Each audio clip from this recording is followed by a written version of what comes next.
Bonsoir Marc, Bonsoir. et on va commencer par l'actualité. Il y a pas mal d'actualités autour des cryptos cette semaine Tout encore. à fait. Petite revue de marché, donc le Bitcoin qui perd 2%, qui cote à 97 000 $, l'Ethereum moins 2 à 2700 $, le Solana moins 1% autour des 200 $, Ripple XRP plus 10% à 2,74 $. Et en 10e position, le Tron TRX à l'équilibre à 0,23 $. Et la plus forte progression de ce top 10, c'est le BNB, donc la crypto-monnaie de Binance, qui prend 13%, avec pas mal d'évolutions à ce niveau-là.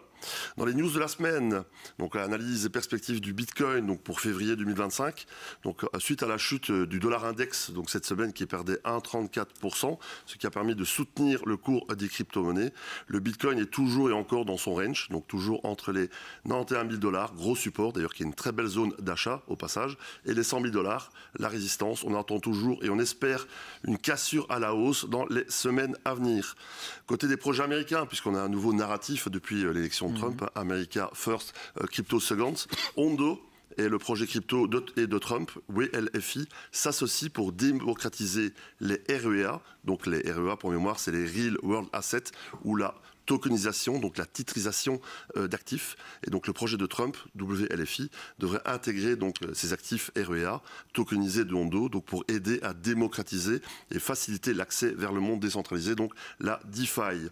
Et pour revenir un petit peu sur les événements à venir en Europe, on a deux beaux événements en France, la Paris Blockchain Week, PWE, et NFT Paris 2015, donc qui sont des événements qui se tiendront le premier entre le 8 et le 10 avril à Paris pour la PBW. Donc plus de 85 pays devraient être présents lors de cet événement. Donc c'est vraiment place to be concernant la blockchain. Et NFT Paris, 13 et 14 février à Paris. Et je vous rappelle que c'est la plus grosse salon européen dédié au Web3.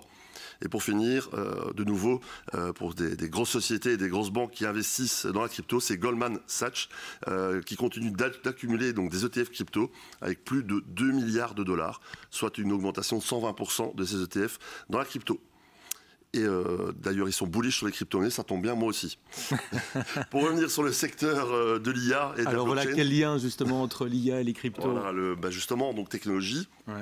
Et donc c'est un narratif, comme on dit dans le monde de la crypto-monnaie, et donc un secteur qui a vraiment le vent en poupe pour la crypto donc en 2025, entre les agents AI, donc au niveau téléphonique ou bien au niveau physique qui remplacent des humains, la blockchain qui permet de supporter tout ce processing, la puissance de calcul, donc avec Nvidia qui est derrière, qui sont dans des clouds décentralisés qui permettent de consommer donc cette puissance de calcul à la demande. Donc ce sont de nombreux projets qui utilisent donc toutes ces technologies pour offrir ces services de haut niveau.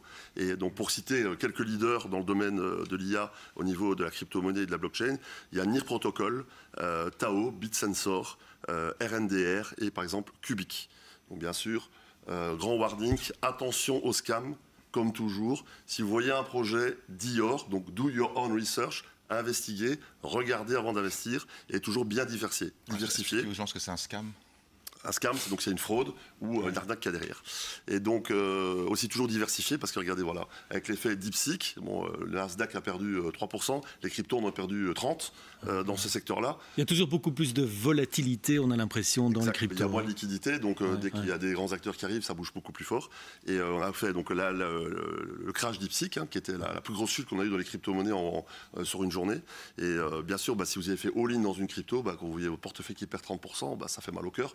On n'a plus de liquidité pour acheter. Donc toujours rester prudent, diversifier et faire du DCA, acheter de façon régulière. Voilà. Et quel était le lien vraiment avec DeepSeek? Pourquoi ça a perdu autant? Tous les marchés ont été surévalués, donc ont perdu les marchés traditionnels. Dans la blockchain, comme il y a moins de liquidité, il y a eu un flash crash par rapport à ça. Et le monde de l'IA a perdu 30, 40, 50% dans la blockchain. Ça reste le marché avec le plus de risques, avec le plus de volatilité. Donc dans les portefeuilles d'office, les gens, quand ils perdent quelque chose, ils perdent en valorisation. Le premier actif qui sort, c'est les cryptos. Et le premier actif qui garde ou qui augmente, c'est l'or, par exemple. Pour moi, cette journée de flash crash, je vais faire un poster, le mettre au mur, ça va être buy the dip. Donc serrez les dents et restez prudents surtout. Tout à fait, toujours. Merci beaucoup Marc.